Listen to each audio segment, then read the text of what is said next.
今度の土日も出張に行ってくるから頼むよ。夫は帰宅するなりそう言ってきた。ずいぶん忙しいのね。先月も2回くらいあったし。大変だ。という表情をしている夫に私は答えた。同僚がまたミスをしたみたいでさ、尻拭いに行ってこなければならないよ。着替えながら夫は話している。私の名前は恵子。50歳の医療事務員だ。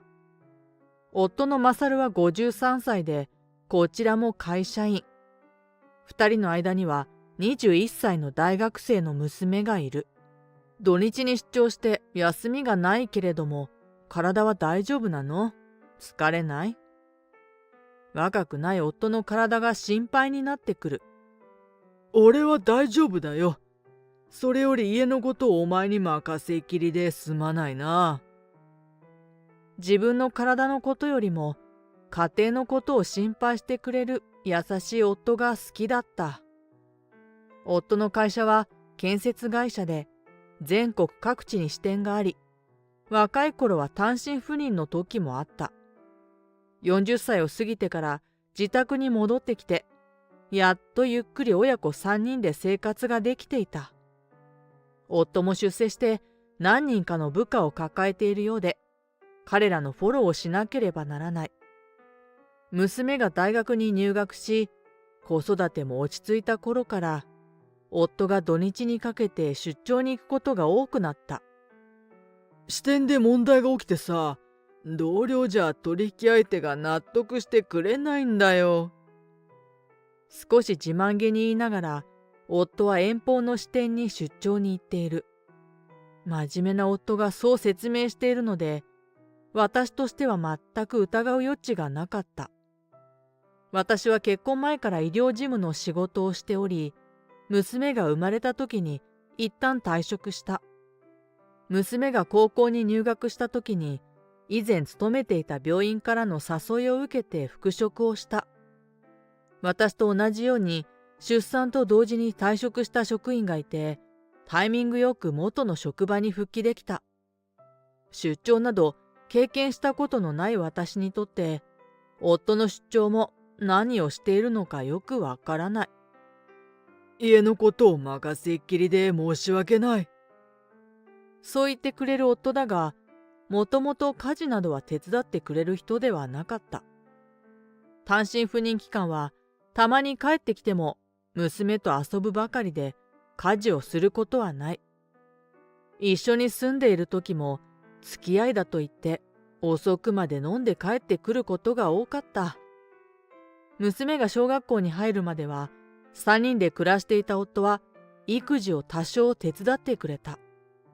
娘も夫のことが大好きでよく遊んでいたものの、小中学校に通っている頃は単身赴任中。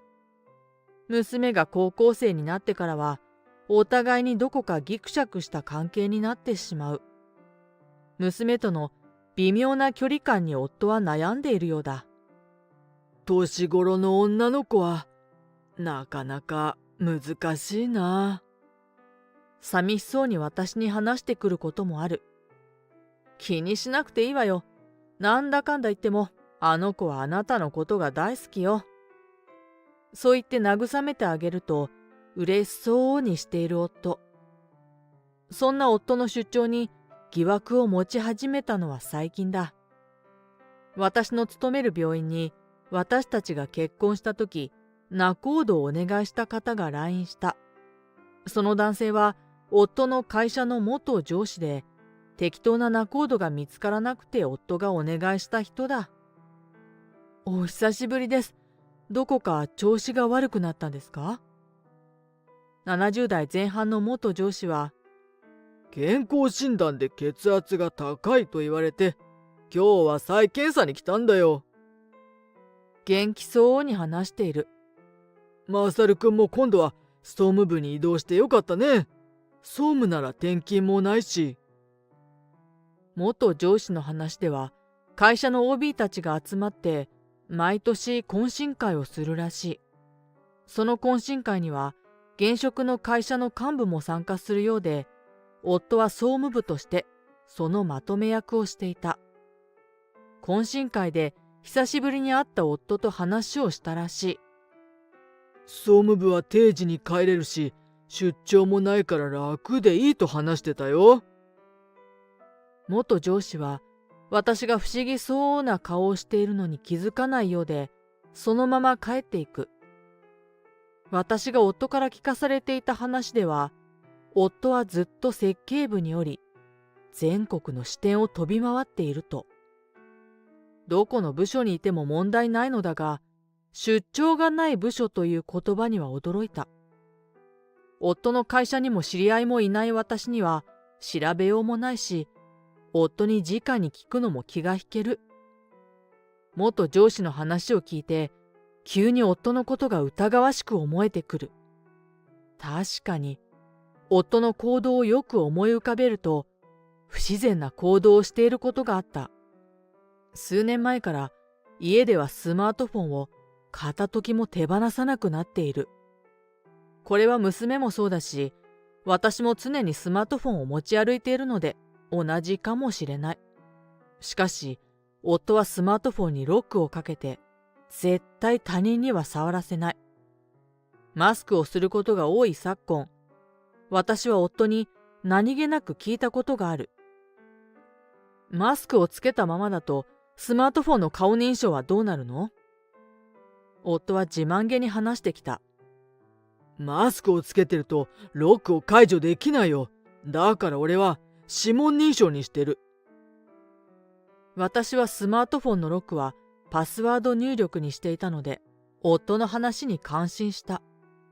今考えると、見られては困るものがスマートフォンにあるのかもしれない。不審な点はスマートフォンばかりでない。夫は土日は働いても代わりの休みがない。長時間労働の禁止や有給休暇の消化をうるさく言われている現在、考えにくいことだ。何度か夫にそのことを聞いてみると、後でまとめて代給を取得するから問題ないよ。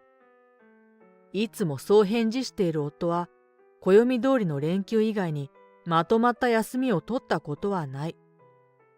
夫の出張を全く疑っていなかった私もうかつだった。しかし、一度疑い始めると気になってしまう。今思えば、出張から帰ってきた夫はいつもご機嫌だった。今回の出張は大変だったよ。得意先の社長が怒ってしまって、なんとか俺がなだめてやったよ。自慢交じりに話してくる夫は上機嫌だった。俺がいないとうちの会社はダメなのかな。自分のおかげで会社は安泰だったと言わんばかりに私に話しかけてくる。すごいわね。ご苦労様でした。いつもそう言って夫をねぎらっていた私は浮気夫をねぎらっていたのかもしれない。探偵を雇って調べてみようかとも考えたものの、大げさにはしたくなかった。そんな時に意外な形で夫の出張の実態を知ることができた。夫はスマートフォンを落としてしまい、画面が割れて使えなくなってしまった。その日のうちにショップに行って、新しいものに買い替えたらしい。保険に入っていたので、最新の機種に交換でき、帰ってきた夫は娘に自慢していた。いいだろう。最新式だぞ。少しお金をプラスしただけで済んだよ。古いデータもショップで移行してもらったようで、すぐに今までと同じように使うことができる。すごいね、お父さん。ちょっと貸して。娘にねだられた夫は、新しいスマートフォンを娘に渡す。ロックかかってるから使えないぞ。スマートフォンをいじっている娘にそう言うと、夫はお風呂に入ろうとしている。夫の着替えを準備した私は、すぐに娘に言った。そのスマートフォン、ロックかかってる？娘は夫のスマートフォンを触りながら、あれ？ロック？かかってないよ。お父さん、お店の人からちゃんと説明されなかったみたい。私はすぐに娘から夫のスマートフォンを取り返すと、通信履歴を確認した。通信履歴を見ても、特に怪しい相手はいない。通信アプリを調べなくちゃ。娘は慣れた手つきでスマートフォンを操作して通信アプリを開いた。お母さんが見たいのはこれでしょ？娘は自慢げな顔で私を見ている。夫の浮気のことなどを話していないが、その通りだった。画面の写真を撮っておけば証拠になるからね。娘に言われるままに次々に通信アプリの画面を私は撮影していった。直接浮気相手と思われる女性との連絡もあったし、同僚に口止めを依頼しているものもあった。夫がいつお風呂から出てくるかわからないので、急いで撮影を続ける。ある程度撮り終わると、娘は何事もなかったようにテーブルに夫のスマートフォンを置いた。しばらくして夫がお風呂から上がってきた。もうスマートフォンには飽きたのかな？テーブルに置かれた自分のスマートフォンを手に取りながら、夫は娘に言った。そのスマートフォン、ロックはかかってないわよ。私は見てないからね。娘に指摘され、夫は慌てている。お前や母さんはスマートフォンの中を見たのか？娘は平然と夫に言い返している。見てないわよ。お母さんは触ってもいないわよ。安心する夫を横目で見ながら、私は未だに心臓がドキドキしている。娘の意外な行動にも驚かされた。スマートフォンのロックはどうすればいいんだ？ちょっと教えてくれ。スマートフォンを見られたくない夫は娘に頼み込んでロックの仕方を教わっている。新しいスマートフォンの通信アプリを見られたことに全く気づいていないようだ。後でじっくりと夫の通信アプリの内容を確認した私は驚いてしまう。一日に何度も夫は浮気相手にメッセージを送っており、その文面は、今週末にまた遊びに行くから待っててね。出張といえばすぐ信じてしまうからちょろいもんだよ。絵文字やハートマークをたくさん使っており、50歳を過ぎた男のものとは思えない。確実に娘も見ていたので、これから夫を見る目も変わってしまうだろう。さらに驚いたことに、同僚に嘘の出張のアリバイも頼んでいた。来週また出張することにしたから、もしもの時は口裏を合わせてくれ。頼む。この埋め合わせはまた飲みに連れて行ってやるからな。同僚からも、奥さんにバレないようにな。などと返信がある。確かな浮気の証拠をつかんだ私は、夫に裏切られたことで大きなショックを受けた。信じてきた夫にずっと騙されてきたことが許せない。気持ちはすぐに離婚に向かっている。私の勤める病院では、患者さんの相続の問題やトラブル対策のために弁護士と契約している。一度専門家に相談してみようと、弁護士に話を聞いてもらった。その弁護士は、離婚問題は専門ではないので、詳しい弁護士を紹介され、今後の話を聞いてみる。数多くの離婚を見てきた弁護士からは、適切なアドバイスを受けることができた。おかげで離婚を決意した私は、夫と直接話し合う決意をした。娘はすでに私の決意に気づいていたようで。私はお母さんの味方だからね。それに、もう成人しているから気にしないで。あっけらかんと話してくる。その日また夫が、また出張に行かなければならないんだよ。いつものように話し始める。今度はどこに行くの？いつもはそんなことを聞かない私が、突然行き先を尋ねてきたので、驚いている夫。今度は仙台だよ。昔夫が単身赴任で暮らしたことのある地名を言ってきた。今度は誰がミスをしてあなたがフォローすることになったの？そんなことまで聞かれたことは今までなかった夫は少し慌てていた。わかったよ。その同僚に電話してみるから、ちょっと待ってて。夫はスマートフォンを取り出すと、誰かに電話をかけ始める。あ、俺だ。今度の出張の件で嫁が詳しく聞きたいと言うから、いいかな？夫はそう言った後、私に自分のスマートフォンを渡してくる。もしもし、マサルさんにはお世話になってます。私のミスで迷惑をかけてしまって。丁寧に話してくる夫の同僚に、すみませんね。夫からそう答えろと言われているんでしょ？私の言葉に電話の向こうの同僚は無言になってしまった。お酒をおごってもらえる代わりに夫のアリバイを証明しているのは分かっています。そう言いながら夫の顔を見ると目を丸くして驚いている。嘘までつかせて申し訳ありませんね。夫とあなたのやりとりは確認してました。そのままスマートフォンを夫に返すと、ごめん。また後で。力なく夫は話して電話を切った。同僚に嘘までつかせて浮気をしたかったのね。相手はどんな人？いつから付き合ってるの？矢継ぎ早の質問に夫はおろおろしながら答える。浮気とかそういうわけではないんだ。一緒にお酒を飲んだり。ここまで来ても浮気を認めない夫に、やましいことがないならどうして嘘をついて泊まりに行くの？先日撮影した通信アプリの画像を夫に見せると、とうとう夫も浮気を認めた。ずいぶんひどいことを書いているのね。夫は下を向いたまま黙り込んでいる。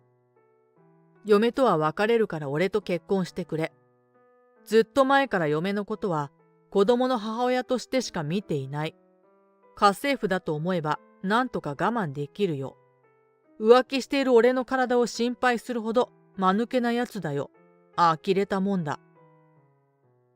浮気相手に送った言葉を読み上げていくと、どんどん体が縮こまっていく夫。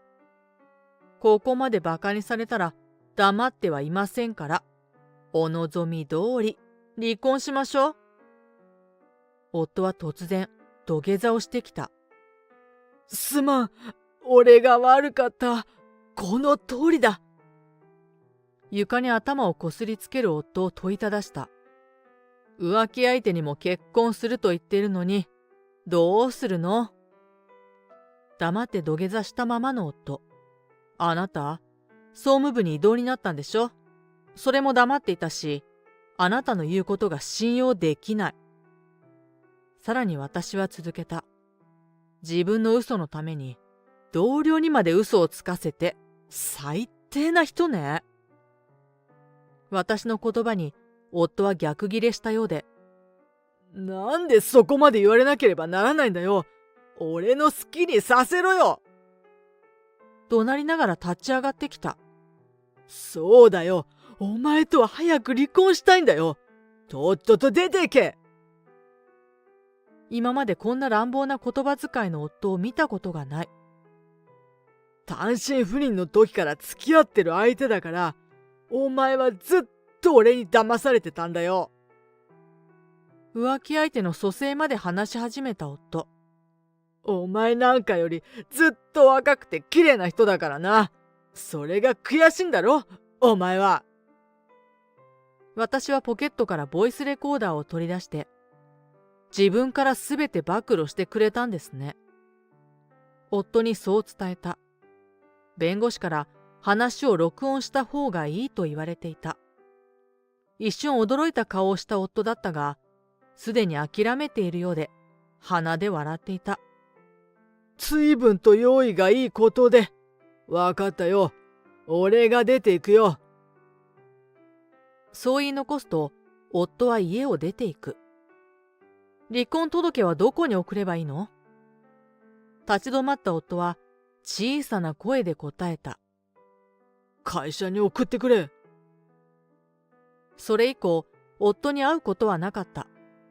離婚の手続きや慰謝料の問題は弁護士さんにお願いした。後日、弁護士からは驚くことを知らされた。ご主人は会社のお金を使い込んでいたようですね。単身赴任中の夫は支店でお金絡みの問題を起こしていたようだった。そこで総務部に異動になり、役職もなくなって降格してしまった。しかし、総務部でも他の社員の隙を盗んで不正をしていた夫。元上司などが集まる OB の懇親会の会費などを着服していたようだ。